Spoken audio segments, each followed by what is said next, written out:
начин. Проблема си техен. Значи всички отбори да ме подценяват до края, няма да имам нищо против. Добре, положението за Дъската, вие как го видяхте? Много далеч от мен. Но не знам, много далеч. От тук не мога да преценя, но топката излиза в аут. Не знам. Не мога да коментирам. Червения картон на Щърков. Да, Дуспа, значи автоматически жълт картон. Но имаше много случаи преди в други матчове, когато Дуспа се прави и не се дига втори жълт картон. Нали? Няма да... Такова ми имате архиви, за матчове има достатъчно.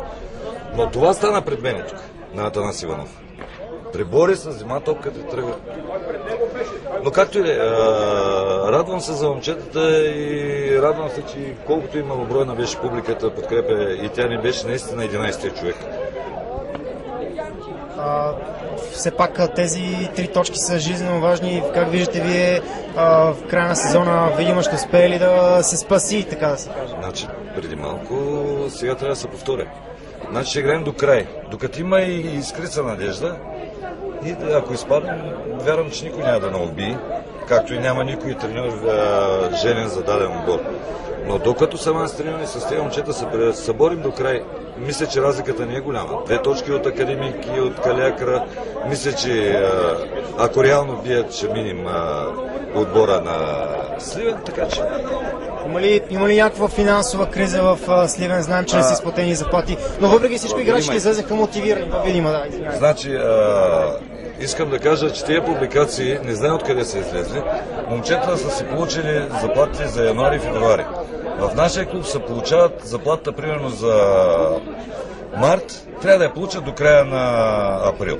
Значи ръководството им обещаха, че ще бъдат изплатени другата седмица или закъснението е минимално. Не знам откъде е излязло, вярвам, че не е от момчетата, не е от мене. За неизплатени премии има ли такова нещо? Премиите вървят, значи мога да кажа чисто сърдечно. Премиите, примерно за март месец, коя победата с Черноморец, тя влиза в заплатата и са футболисти, както и ние ръководството, вземаме или осигуряват на това, което сме заработили. Заплата плюс премия. Следващия двубой, Монтана, тежък матч, също гостувате. За нас всички матчове са тежки. Да вярвам, че сме подготвени добре и да вярвам, че момчетата след тая победа ще се повярват повече. Нали, повтарям сесията. Много загубихме, но да вярвам, че последните... Извинявам се. Благодаря ви, успех.